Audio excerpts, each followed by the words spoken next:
The stars reflected in Hyunwoo's black eyes as he stood on the observation deck of the Warship Time's Eternal Calm asterisk. His hands rested behind his back, perfectly still, as they had been for the past 3 hours. Not a single muscle twitched. Not a single thought disturbed the smooth surface of his mind. This was what it meant to be a silencer. The Vrax Empire had perfected the art of emotional control over 800 years. Every silencer underwent the conditioning from childhood neural training that burned away fear, anger, sadness, and joy. What remained was pure efficiency, pure purpose. The Vrax believed that emotions were evolutionary mistakes, remnants from a primitive past, when their ancestors cowered in caves. Hyunwoo had completed his conditioning at age 15, the youngest in 3 generations. Now, at 32 cycles, he commanded one of the most elite units in the fleet. His emotional scores were perfect zeros across every metric. The testing machines couldn't detect even the faintest hint of feeling in his neural patterns. "Commander," a voice said behind him. Ji-won approached with silent steps, her silver uniform unmarked by a single crease. She had been Hyunwoo's second in command for 6 years. In all that time, he had never seen her smile, frown, or show any expression beyond neutral focus. "Report," Hyunwoo said, without turning. "We've received orders from Supreme Commander Dae-ho. A distress beacon has been detected in the Outer Rim. Unknown species. The Council wants us to investigate." Hyunwoo turned to face her. Ji-won's face was pale blue like all Vrax, with geometric patterns of darker blue, marking her cheeks the tattoos of a fully conditioned silencer. Her tall, thin frame stood rigid, hands clasped in front of her. "Unknown species?" Hyunwoo asked. "Have we made contact?" "Negative. Initial scans suggest they call themselves humans. They appear to be stranded on a hostile moon after their colony ship suffered catastrophic failure. Preliminary analysis indicates they are primitive, emotional, likely incapable of sophisticated survival strategies." Hyunwoo nodded. "Prepare the team. We depart in 1 hour." The bridge of the Time's Eternal Calm times hummed with quiet efficiency. Tae-young, the expedition's science officer, monitored data streams from his station. His fingers moved across holographic displays, gathering every piece of information about this new species. "Fascinating," Tae-young said, his voice flat as always. "The humans have been broadcasting radio signals, music, conversations, arguments. Their emotional range is extraordinary. They seem to experience hundreds of different feeling states." Hyunwoo studied the data. The human broadcasts were chaotic laughter, mixed with crying, angry voices followed by gentle singing. To Vrax's ears, it sounded like madness. "How have they survived this long?" Ji-won asked. "Emotional volatility should have destroyed their civilization." "Perhaps they are younger than we assume," Tae-young replied. "Or perhaps they are simply lucky." The moon designated LV-847 filled the view screen as they approached. It was a nightmare world, dense toxic forests, an atmosphere that would burn Vrax's lungs without protective gear, and massive predators that dominated the surface.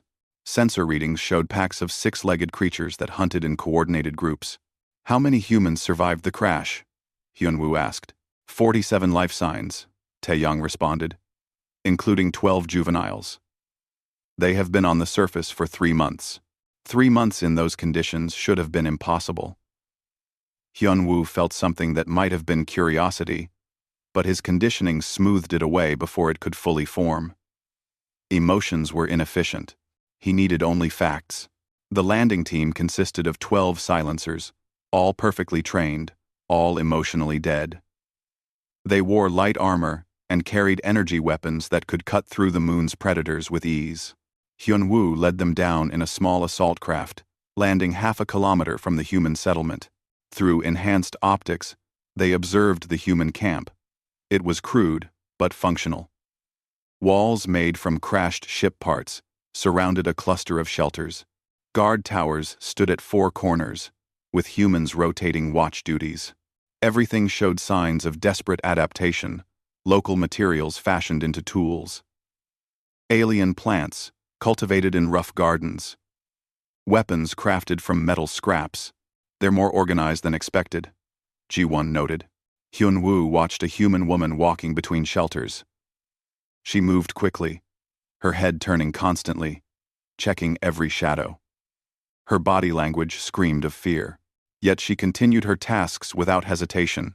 Fear should paralyze them, Hyun-woo said. Why doesn't it? Tae-young had no answer. They observed for 6 hours. The humans worked constantly, always alert, always watching the forest line. Children played within the inner compound, while adults maintained weapons and reinforced barriers. Every few hours, something would emerge from the forest. One of the 6-legged predators, the Vraks had designated Reapers. Each time, the humans responded with coordinated defense. No panic, no freezing, just fear-filled action. As sunset approached, Tae-young detected unusual movement. A massive heat signature emerged from the eastern forest. A Reaper, larger than any they'd seen before, circled the human camp. It was testing defenses, looking for weakness.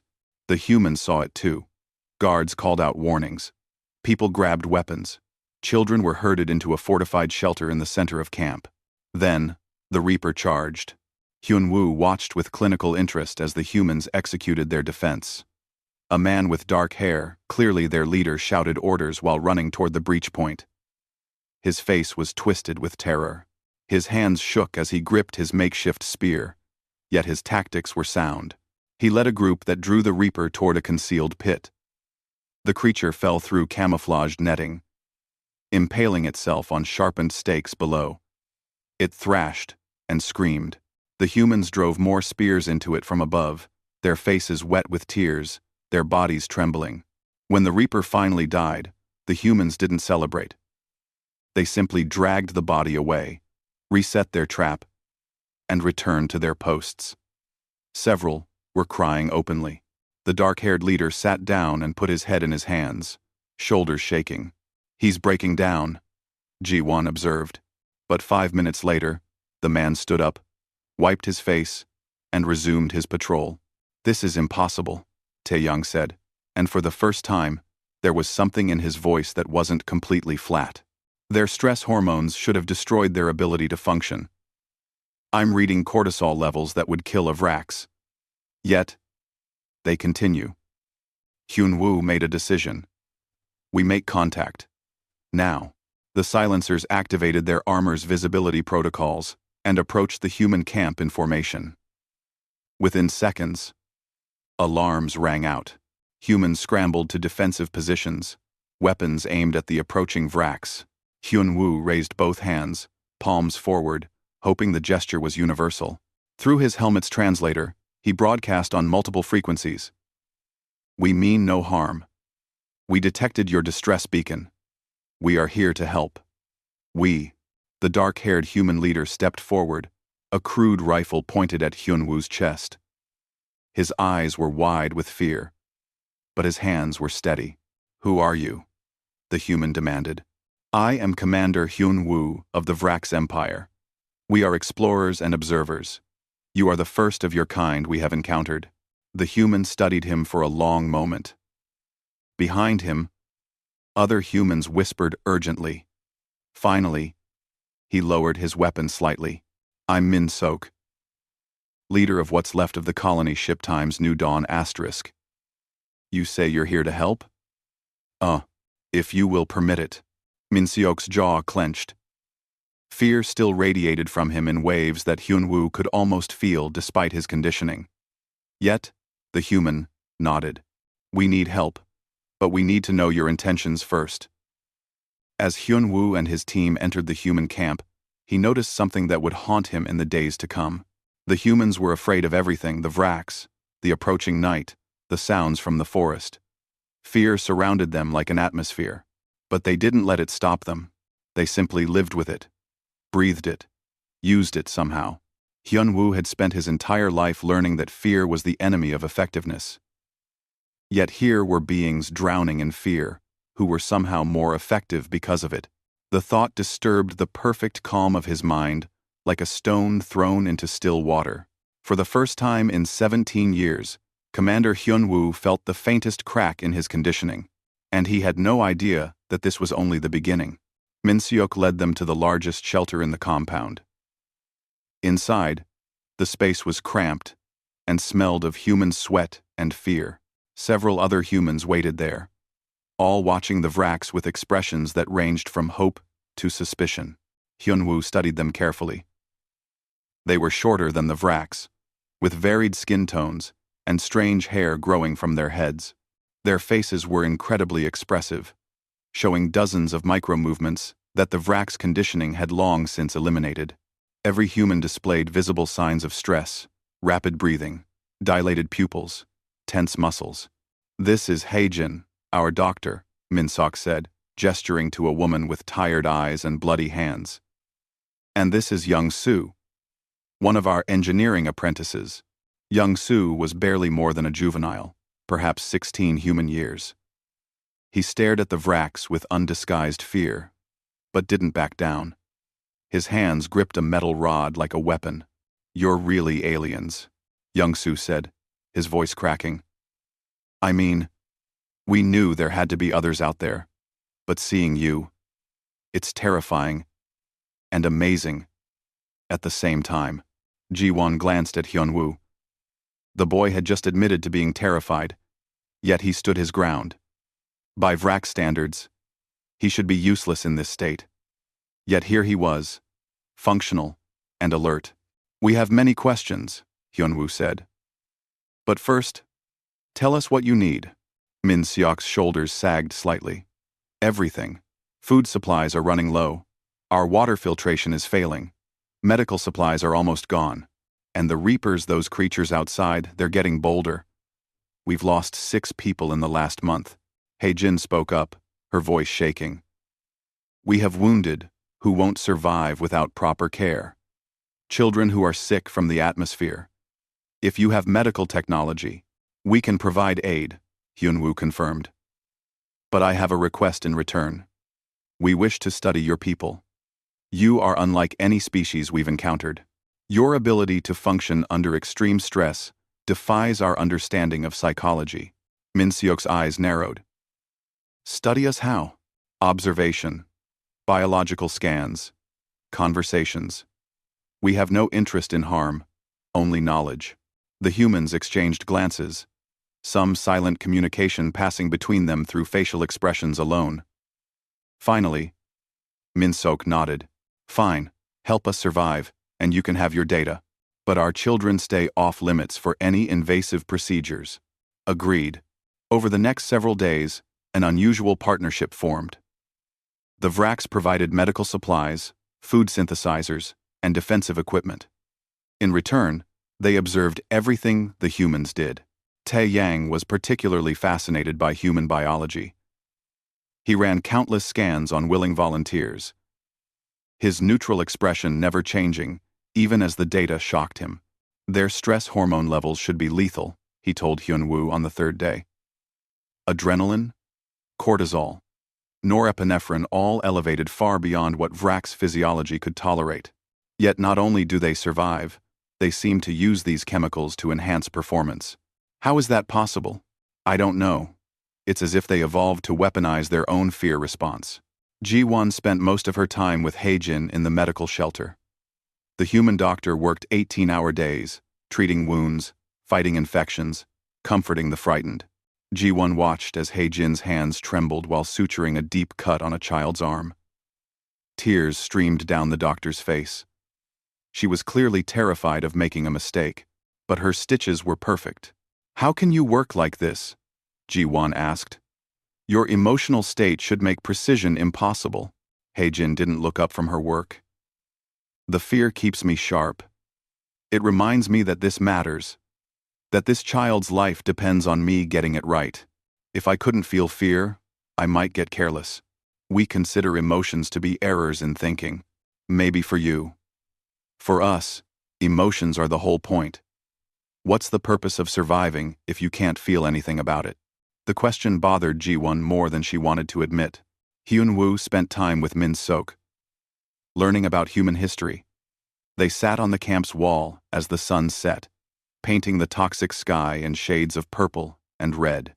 Minsok told stories of Earth, of humanity's struggles and triumphs. We almost wiped ourselves out a dozen times, Minseok said, staring at the horizon. Wars, plagues, climate disasters. We're not smart enough to avoid danger, but we're stubborn enough to survive it. Your species seems to thrive on adversity, not thrive. We just refuse to quit. Even when we're terrified, even when we know the odds are against us, we keep pushing forward. It's not rational. It's not efficient. It's just human. The Vraks eliminated such irrationality long ago. Minsok turned to look at him. And are you happy? The question struck Hyunwoo like a physical blow. Happy?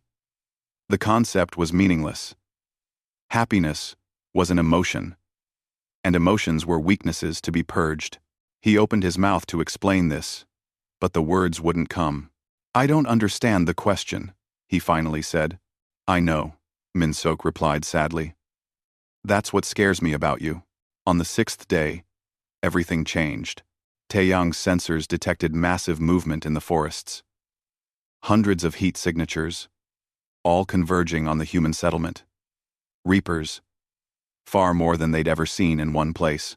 This is a concentrated hunting swarm, Taeyang reported, his voice still flat despite the dire news. 217 individual creatures. They appear to be migrating, and our settlement is directly in their path. Minsok called an emergency meeting. All the humans gathered, their faces pale with fear. Several were openly crying. Others shook uncontrollably. But they all listened. We can't run, Minsok said. Our communication equipment is too delicate to move. It's our only chance to signal for rescue. We either defend this position, or we die on this moon. We should evacuate you to our ship, Hyunwoo suggested. You cannot survive this. And abandon our only hope of rescue? Minsok shook his head. No. We fight. The odds of survival are approximately 4%, Taeyang stated. Then we have a 4% chance. That's not zero. Hyunwoo studied the human leader.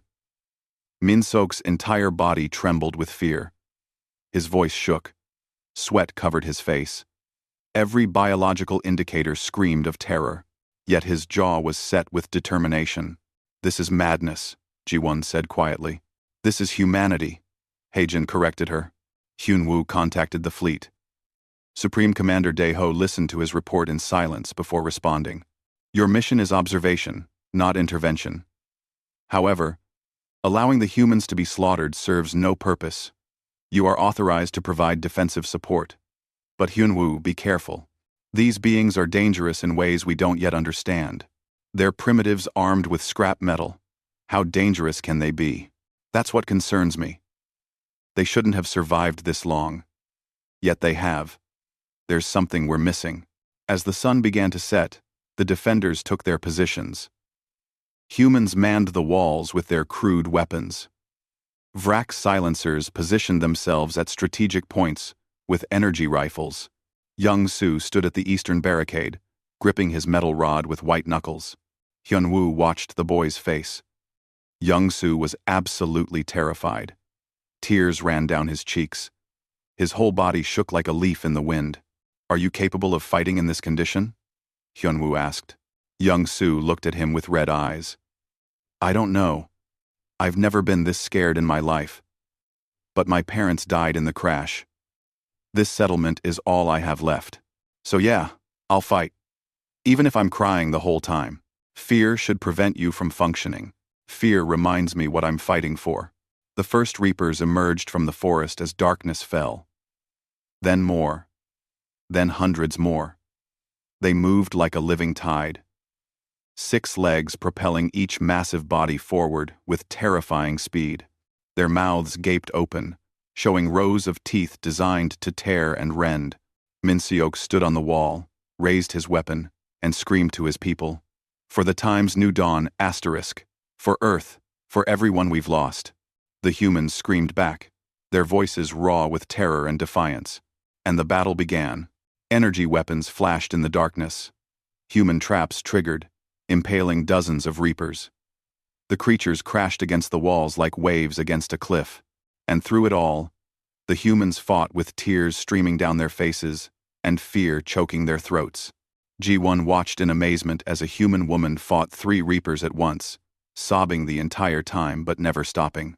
Taeyang saw a man get wounded and keep fighting, screaming in pain and fear, but refusing to fall back.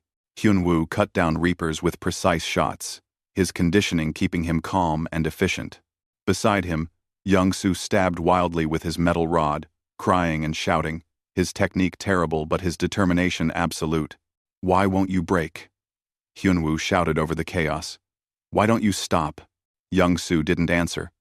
He just kept fighting, tears and all. The battle raged for hours. The reapers kept coming, climbing over their own dead to reach the walls. And still, the humans held. Then a massive reaper broke through the eastern barricade. It was huge, twice the size of the others, with armor-like plating covering its body.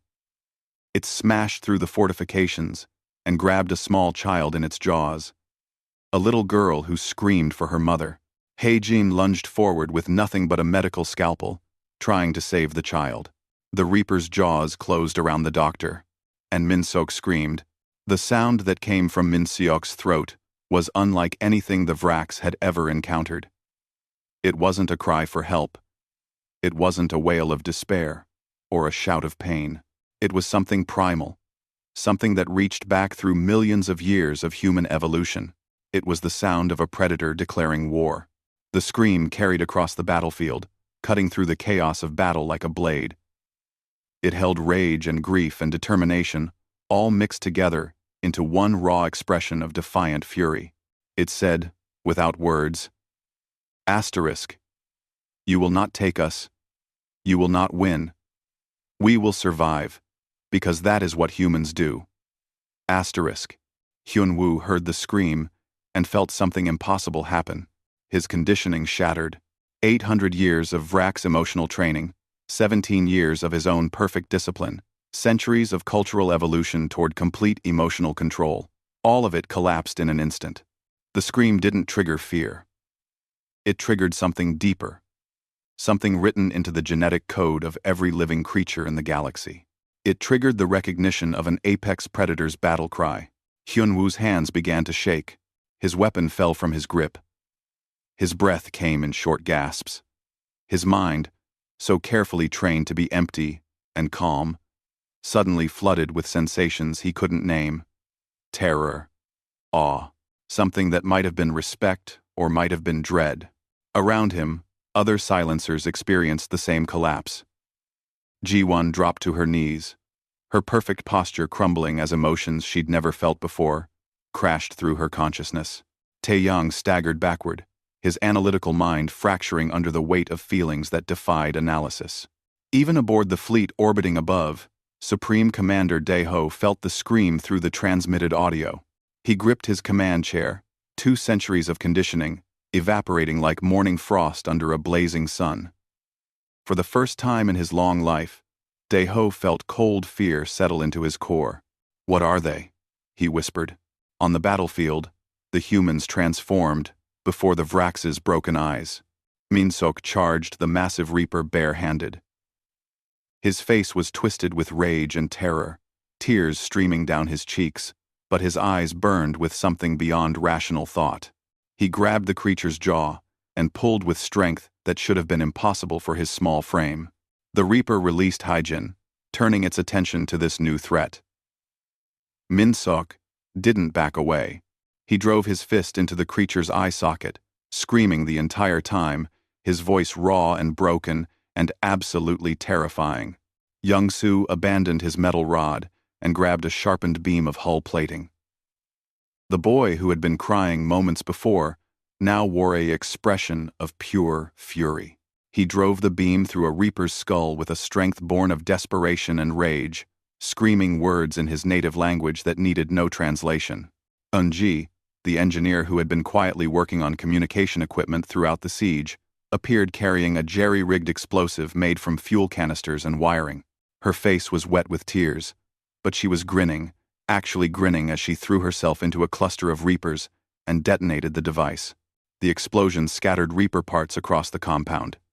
Yoonji emerged from the smoke, burned and bleeding, laughing and crying at the same time. She grabbed a fallen weapon and kept fighting. Hyunwoo watched all of this through the fog of his collapsing conditioning. His training screamed at him that this was impossible. Beings in this emotional state should be catatonic. They should be paralyzed with fear. They should be breaking down, not breaking through. But the humans weren't fighting despite their fear. They were fighting because of it. Every tear fueled their determination. Every scream focused their rage. Every moment of terror reminded them of what they were protecting. Fear wasn't their weakness. It was their weapon. Another Reaper lunged at a group of children huddled near the medical shelter. A human man, his name tag read, Sung Min, threw himself between the creature and the children. He had no weapon, no armor, nothing but his own body and the absolute refusal to let the children die. The Reaper's claws tore into him, but Sung Min held on, wrapping his arms around the creature's neck even as it killed him. His sacrifice gave other defenders time to arrive and kill the Reaper. Sung Min died with tears on his face and a smile on his lips. Ji-won saw this and felt something break inside her that had nothing to do with conditioning. For the first time in her life, she understood what courage truly meant. It wasn't the absence of fear. It was the presence of something stronger than fear. The battle reached its peak. The compound was surrounded by mountains of dead Reapers. The walls were breached in a dozen places. Human defenders were falling, wounded, or dead. The Vrak silencers struggled to function through their emotional collapse. By every logical calculation, the settlement should have fallen. But the humans refused to lose. Min Sok dragged Haejin to safety. The doctor was badly injured but alive. He laid her gently on the ground, then turned back to the battle. His hands were covered in blood, his own, the doctor's, the Reaper's. His entire body shook with exhaustion and fear.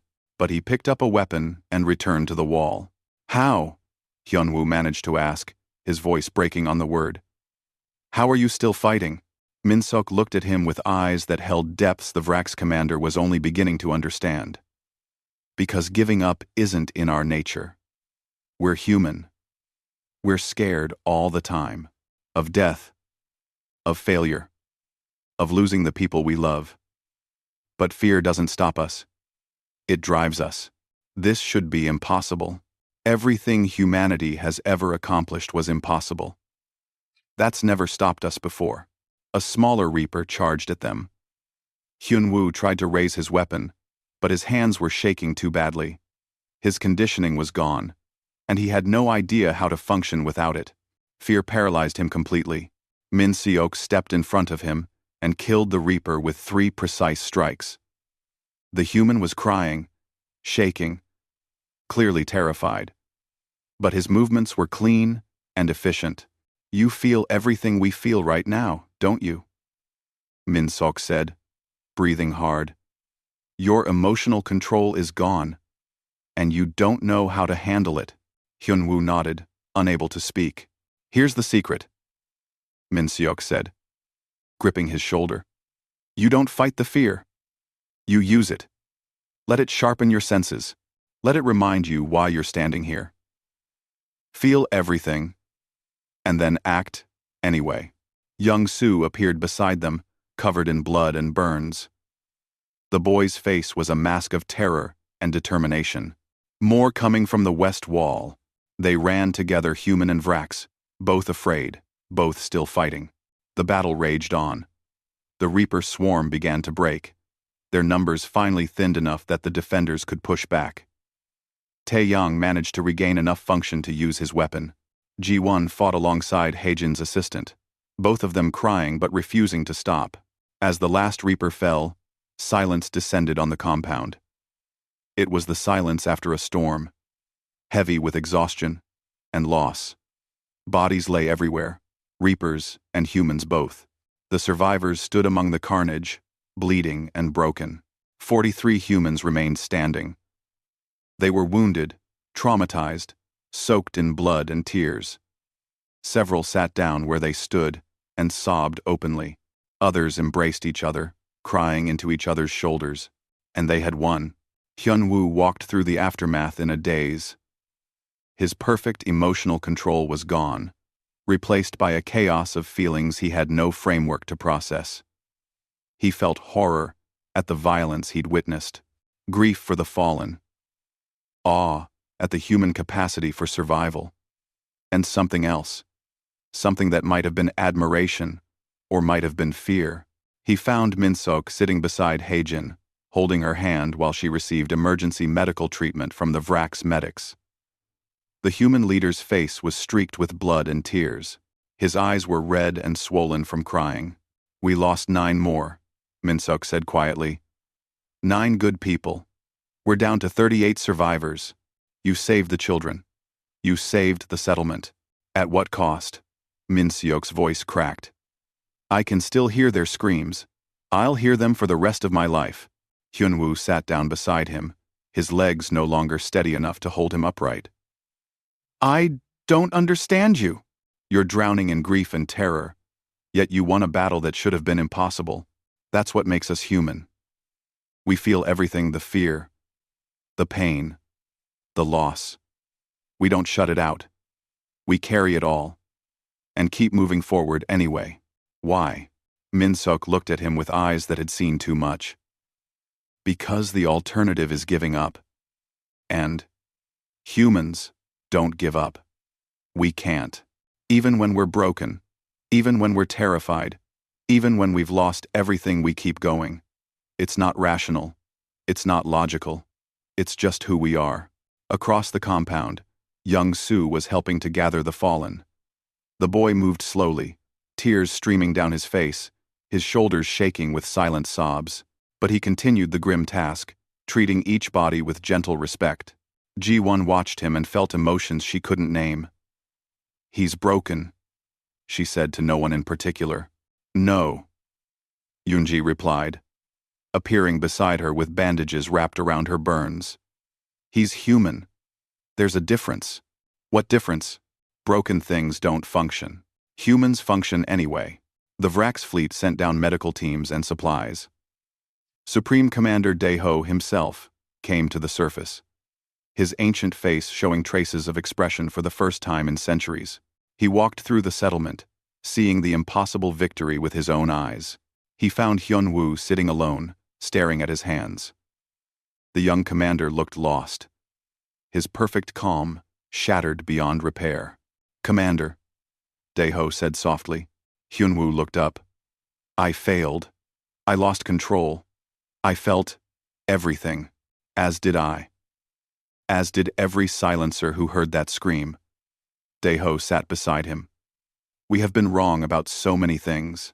The Vrax medical ships descended like silver angels through the toxic atmosphere of LV-847. Within hours, the human settlement was transformed into a temporary hospital. Advanced medical equipment replaced crude bandages. Healing chambers worked on the most critically wounded. The children were moved to clean, safe quarters where they could sleep without fear for the first time in months. But the humans weren't the only ones who needed healing. Across the Vrax fleet, hundreds of silencers experienced what their medical staff were calling conditioning collapse. Warriors who had never felt emotions suddenly found themselves overwhelmed by feelings they had no training to process. Some withdrew into catatonic states. Others became erratic and unstable. A few even experienced what might have been panic attacks. The entire Vrax command structure was in crisis. Supreme Commander Dae-ho stood in the medical bay of his flagship, watching his warriors struggle with their newfound emotions. One young silencer sat in a corner, rocking back and forth, tears streaming down her face. She kept whispering, I can feel it. I can feel everything. Make it stop. Beside her, a medical officer tried to apply reconditioning treatments. They weren't working.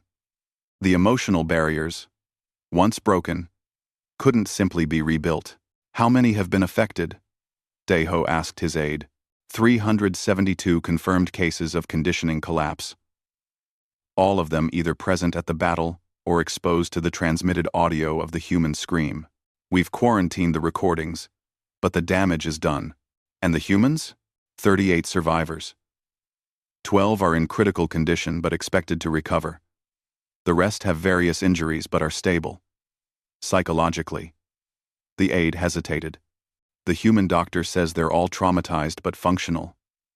She doesn't seem to understand that those two states should be mutually exclusive. Daeho looked out the viewport at the moon below. Perhaps they're not. Not for humans. Down on the surface, Hyunwoo sat in Min-sok's temporary quarters, trying to understand what had happened to him. He'd been to the Vrak's medical teams. They'd attempted reconditioning. It had failed. The emotional control he'd spent his entire life building was simply gone. How do you live like this? He asked Min-seok, who was having his wounds redressed by Haejin. The doctor had recovered enough to work again, though she moved stiffly and winced with pain. Like what? Min-seok asked. Feeling everything. All the time. It's overwhelming. I can't think clearly. I can't focus. Every moment is filled with. He struggled to find words. I don't even have names for half of what I'm feeling. Min-seok exchanged a glance with Haejin. You get used to it. Humans grow up learning to manage emotions. We're taught as children how to feel things, without being controlled by them. But you were crying during the battle.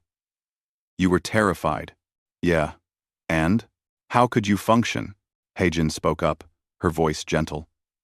Emotions aren't on-off switches, Commander. They're information. Fear tells you something is dangerous. Grief tells you something mattered. Anger tells you something is wrong. You don't have to eliminate them. You just have to understand them. The Vrak's way was supposed to be superior. Emotions are evolutionary mistakes. We evolved past them. Did you? Min-seok asked. Or did you just bury them? The question hung in the air. Hyunwoo had no answer. Ji-won spent her time with the human children. It wasn't an assignment she'd volunteered. The children had been through horrific trauma. Yet they still played. Still laughed. Still cried when they were sad. They felt everything so openly. So completely. A little girl named Acha sat beside Ji-won, drawing pictures with colored pencils the Vraks had provided. The girl drew the battle, crude representations of reapers and defenders, explosions and blood. Dark, violent images that spoke of nightmares. Does it help? Ji-won asked. Drawing it? Acha nodded. Haejin says we should express our feelings. She says keeping them inside makes them worse. On my world, we eliminate feelings entirely. The little girl looked up at her with big, solemn eyes. Doesn't that make you sad? I don't know. And that was true. Ji-won didn't know if the absence of sadness was itself a form of sadness. The question made her head hurt. I'm sad a lot, Acha said, returning to her drawing. I miss my mom. She died in the crash. Sometimes I cry for hours. But Young-soo says, it's okay to be sad. He says it means I loved her. Ji-won felt something wet on her cheek. She touched it, confused. A tear. She was crying. She'd never cried before in her life. Why are you leaking? I don't know, Ji-won whispered. The little girl patted her hand. It's okay. Crying is normal. You're just human. I'm not human. I'm Vrax. You're crying like a human. That's close enough. Where? Over the next several days, an unusual form of cultural exchange took place. The humans, despite their own trauma, began teaching the Vraks how to handle emotions. It was strange, the primitive species educating the advanced one on basic psychological functioning. Min-seok organized group sessions where humans and affected Vraks sat in circles and talked about their feelings. Most Vraks found it excruciating at first. Talking about internal states went against everything they'd been taught. But slowly, they began to adapt. Tae-yang discovered that his scientific mind could analyze emotions the way it analyzed data. Fear produced specific physical responses. Grief followed predictable patterns. Anger had measurable causes. By treating emotions as phenomena to study, rather than errors to eliminate, he found he could function despite them. Young Su became an unlikely mentor to several young Vrax warriors. The human teenager, still processing his own trauma, somehow had wisdom to share. "You don't master emotions," he told a group of struggling silencers. "You make peace with them. They're part of you. Fighting them is like fighting yourself." "But they make us weak," one Vrax protested. "Do they? You saw us fight. We were terrified. Did we seem weak?" The Vrax had no answer to that. Hyunwoo spent hours with Min Sok, learning human history in more depth. Stories of impossible victories, of desperate last stands, of people who accomplished amazing things while scared out of their minds. The Warsaw Uprising, the Apollo missions, the Long March. The human story was filled with terrified people doing extraordinary things. "How did your species ever survive?" Hyunwoo asked. "You're so vulnerable." "That's exactly why we survived. We knew we were vulnerable, so we adapted. We built communities for protection. We developed technology to overcome our physical limitations. We created art and music and stories to help us cope with our fears. Our vulnerability made us creative. The Vrax sought perfection through elimination, and you created warriors who shattered the moment they encountered something outside their training. Humans have always known we're not perfect, so we learned to be strong anyway. Don't calm. 45. Don't calm. 45. 45. Supreme Commander Dae-ho called a council meeting aboard his flagship. Every senior officer attended, including Hyunwoo. Many showed visible signs of emotional distress, unthinkable before the incident. "We face a crisis," Dae-ho began. "The foundation of Vrax society has been called into question.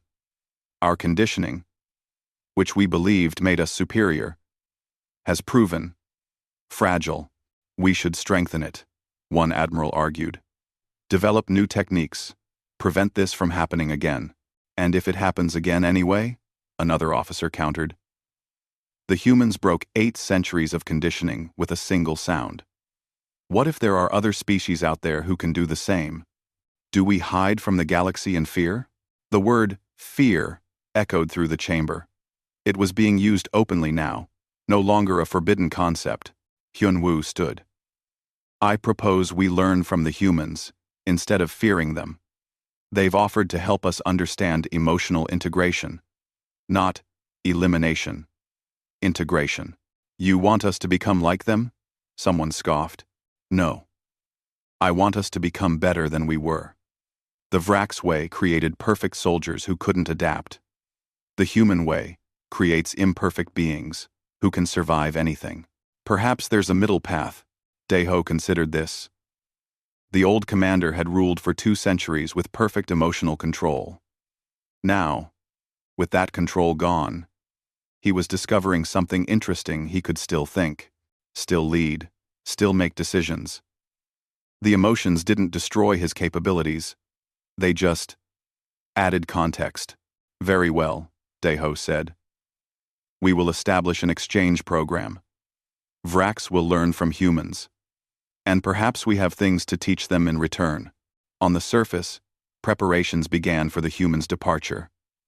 The times, New Dawn times, survivors would be transported to the nearest human colony.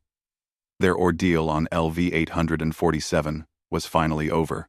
The night before departure, the humans held a memorial service for those they'd lost. The Vrax were invited to attend. Most came, curious about this ritual. Min Sok spoke first, his voice rough with emotion. He told stories of each person who had died, their hopes, their fears, their last acts of courage. He cried openly as he spoke. Other humans joined him, sharing memories, weeping together. The Vrax watched, fascinated. This was grief, raw and unfiltered. It didn't destroy the humans. If anything, It seemed to bind them closer together. When the service ended, HFY placed a flower on each makeshift grave. The little girl cried for her mother, for the others lost, for everything they'd endured. But when she finished, she looked up at the stars and smiled.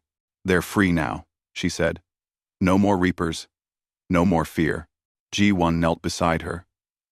"Do you think they would be proud of you?" G1. G. I think so. I survived. I was brave even when I was scared. That's what Mom always wanted me to be. That night, Hyunwoo couldn't sleep. He stood outside his quarters, looking at the stars. He felt so much grief, wonder, confusion, hope. It was overwhelming and exhausting and somehow right. Young-soo found him there. The boy sat down beside him without asking. "Can't sleep either?" Young-soo asked. "Too many thoughts, too many feelings." "Yeah, that's pretty normal after something like this. How do you cope?" Young-soo shrugged. "I don't, really. I just keep going. Some days are harder than others. Some nights I wake up screaming, but then morning comes, and I get up, and I keep living. That's all any of us can do. It seems so difficult. Being alive is difficult, but it's also beautiful, and terrible, and amazing, and scary. All of it at once." Hyunwoo looked at the human boy beside him. Young-soo had lost his parents, survived months of hell, fought in a desperate battle, and come out the other side still able to smile, still able to hope. "You're stronger than you look," Hyunwoo said. "So are you. You just didn't know it yet." The human transport ship arrived 3 days later. It was large and modern, a stark contrast to the crashed colony vessel that had brought the survivors to LV 847. The captain was a woman named Kyung-ja, who cried when she saw the survivors' actual tears of relief and joy streaming down her face as she embraced people she'd never met before. The Vrak's observers noted this with interest. The emotional display didn't weaken Captain Kyung-ja's authority. If anything, her crew seemed to respect her more for it.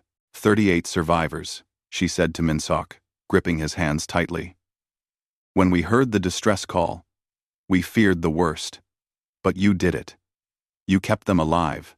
We had help," Min-seok said, nodding toward Hyunwoo and the other Vraks. Captain Kyung-ja turned to Hyunwoo and bowed deeply. "We nearly failed to help them," Hyunwoo admitted. "Our ways were insufficient. But you learned. That's what matters." The humans began boarding the transport, carrying what little they'd managed to salvage from their ordeal. Cha clutched a small bundle of drawings, her visual diary of trauma and survival.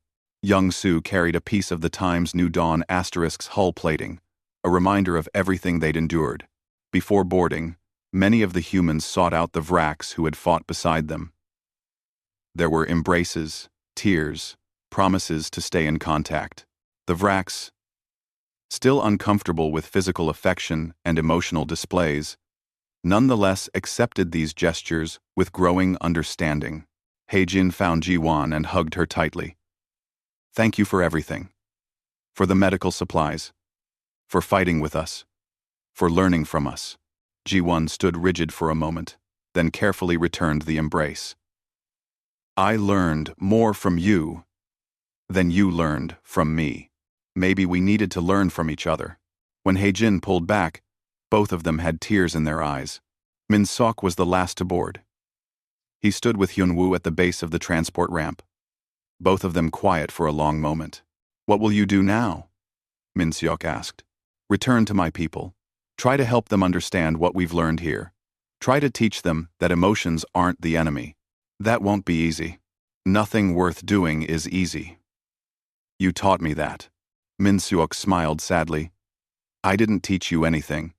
You just finally listened to what you already knew deep down. Will I see you again? Maybe. The galaxy's a big place, but humans have a way of showing up where they're needed." Min-seok extended his hand. "Thank you, Hyunwoo, for everything." Hyunwoo took the hand and shook it firmly, remembering the human custom. Thank you for showing me that there's more than one way to be strong. As the transport lifted off, Hyunwoo watched it disappear into the sky. He felt sadness at the parting, but also hope. The humans were going home. They would heal. They would carry their scars and their stories forward. And somehow, they would be okay. Because that's what humans did. The Vrax fleet remained in orbit for another week, conducting final studies of LV-847 and processing the massive amount of data they'd gathered. But the real work was happening inside the Vrax themselves. Supreme Commander Daeho called a formal assembly. Every silencer who had been affected by the conditioning collapse attended. The vast chamber was filled with warriors who were learning to be something more than warriors. We stand at a crossroads, Daeho began. For 800 years, the Vrax have pursued perfection through emotional elimination. We believed this made us superior. We believed it made us strong. He paused, and for the first time in his long life, allowed emotion to show on his face. We were wrong. The words echoed through the chamber. Some officers looked relieved. Others looked troubled. But none looked surprised. Strength is not the absence of fear, Daeho continued. Strength is action despite fear. The humans showed us this truth. They fought while crying. They led while trembling. They survived while breaking. And they were stronger for it, not weaker. Taeyang stood and presented his findings. His scientific analysis had revolutionized Vrax's understanding of psychology. Human emotions serve adaptive functions, he explained. Fear triggers heightened awareness and physical readiness. Grief bonds communities through shared loss. Anger motivates action against injustice. Joy reinforces beneficial behaviors. These are not evolutionary mistakes. They are evolutionary advantages. But our conditioning served us well for centuries, an admiral argued. Are we to abandon it completely? No, Hyunwoo said, standing. We adapt it. We don't eliminate emotions. We learn to integrate them. We don't remove our capacity to feel, we develop our capacity to function while feeling. The humans proved this is possible. You propose we become human? I propose we become better Vrax. We take the best of our discipline and combine it with emotional awareness. We create warriors who are both mentally strong and emotionally intelligent. The debate raged for hours. Conservative factions argued for maintaining traditional ways. Reformists pushed for complete adoption of human-style, emotional integration. Moderates sought middle ground. Finally, Daeho made his decision. We will establish the Emotional Integration Academy. Vrax, who have experienced conditioning collapse, will be the first students. They will learn from human teachers and develop new training methods. This will be voluntary at first. But I suspect that within a generation, it will become the new standard. And those who wish to maintain traditional conditioning, someone asked, will be permitted to do so. We are not humans. We do not all have to feel the same way, or feel at all.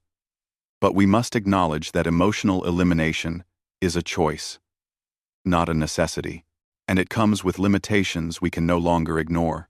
The motion passed. The Vrax Empire would change.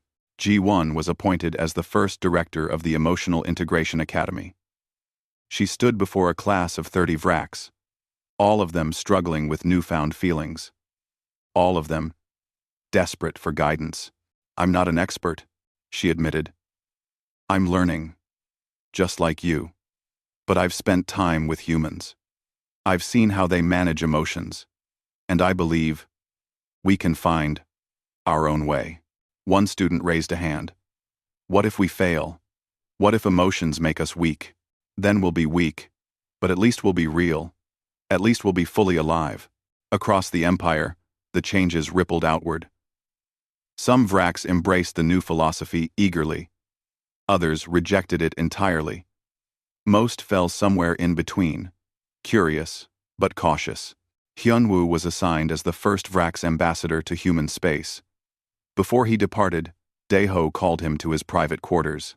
The Supreme Commander looked older now, as if allowing emotions had revealed the weight of his centuries. But he also looked more alive. "I have something for you," Daeho said, handing Hyunwoo a data crystal. "Min-seok asked me to give this to you before he left." Hyunwoo loaded the crystal. It contained a recording human music. Specifically, something called a war song. The sound was raw, powerful, filled with emotion and defiance. "Why would he give me this?" he said.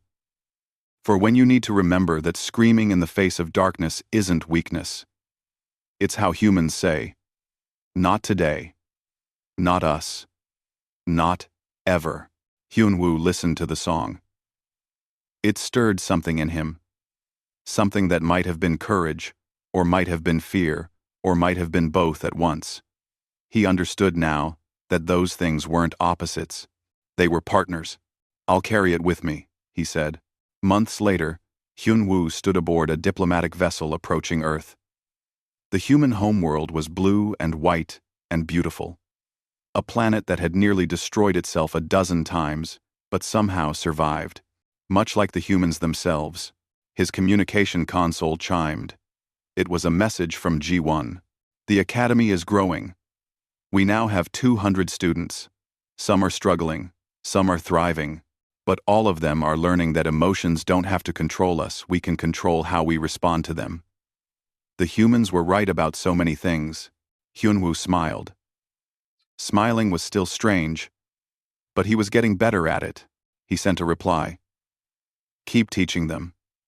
We're building something new. Something better." As Earth grew larger in his viewport, Hyunwoo played Min-seok's war song one more time. The music filled his cabin loud, emotional, beautifully imperfect.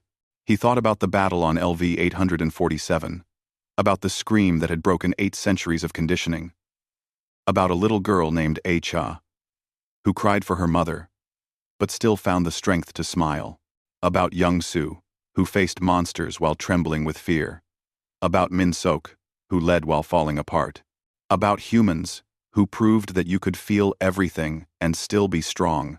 The communication officer's voice came through his speakers.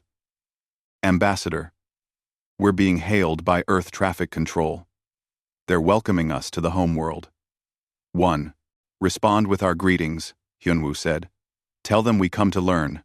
"Learn what, sir?" Hyunwoo looked at the blue planet below, home to billions of beings who cried and laughed and feared and loved and somehow survived it all. "Everything," he said. The ship descended through Earth's atmosphere. Hyunwoo felt nervous, excited, uncertain. A year ago, these feelings would have been impossible. His conditioning would have smoothed them away like imperfections in metal. Now he welcomed them, because fear meant he was trying something new. Excitement meant he cared about the outcome. Uncertainty meant he was growing. He landed at the main spaceport in a city called Seoul. The architecture was beautiful, a blend of ancient and modern, tradition and innovation. Much like humanity itself, a delegation waited for him. Among them, he recognized a familiar face. Min-seok stood there, grinning widely, completely unbothered by the formal setting. "Hyunwoo," he called out, walking forward with open arms. Hyunwoo descended the ramp and, for the first time in his life, initiated a hug. It was awkward and stiff, but genuine. "You came yourself?" Hyunwoo asked. "Of course. You're not just an ambassador. You're a friend."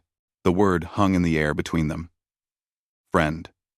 A relationship defined by emotional connection, by shared experience, by caring about someone beyond their utility, by feeling. "I have much to learn here," Hyunwoo said, "and we have much to learn from you." That's what makes this partnership work. As they walked toward the spaceport building, Min-seok asked, "How do you feel about being here?" Hyunwoo considered the question carefully. A year ago, he would have said he felt nothing. Now, he felt everything. Scared, he admitted. Hopeful, curious, overwhelmed. Minseok laughed. That's called being alive. Welcome to the human experience. Is it always this intense? Pretty much. But you get used to it. And honestly, I wouldn't have it any other way. They entered the building, where hundreds of humans and a few other vraks waited. A new chapter was beginning not just for Hyunwoo, but for both their species. The vraks would learn to feel. The humans would learn the value of vraks' discipline and focus. Together, they would create something neither could achieve alone, because that's what happened when different worlds met. They changed each other. They grew together. And sometimes, if they were very lucky, they became friends. That night, in his quarters overlooking the city lights of Seoul, Hyunwoo recorded a message for G1 and the students at the Emotional Integration Academy. I stood on a wall with a human teenager who was crying and fighting at the same time. I watched a doctor work while injured and afraid. I saw people accomplish impossible things while drowning in fear. And I learned something our conditioning never taught us. He paused, choosing his words carefully. Courage isn't the absence of fear. It's not even acting despite fear. It's understanding that fear is part of being alive, and choosing to live fully anyway. The humans didn't conquer their emotions. They partnered with them. And, in doing so, they became unbreakable. He ended the recording and looked out at the city. Somewhere down there, humans were laughing, crying, arguing, loving, living, messy, complicated, emotional lives, and somehow, it all worked. Hyunwoo played the war song one more time. The music filled his room with its raw, imperfect power. And for the first time since his conditioning collapsed, he felt something he could finally name. Peace. Not the empty peace of emotional void, but the rich, complex peace of acceptance, of understanding, of being exactly who he was meant to be, a vraks who could feel, a warrior who could cry, a being who was learning that the opposite of fear wasn't fearlessness, it was courage. And courage, he had learned from the humans, was a choice you made every single day. He smiled, turned off the music, and went to sleep. Tomorrow would bring new challenges, new emotions, new growth, but that was okay, because that's what it meant to be alive.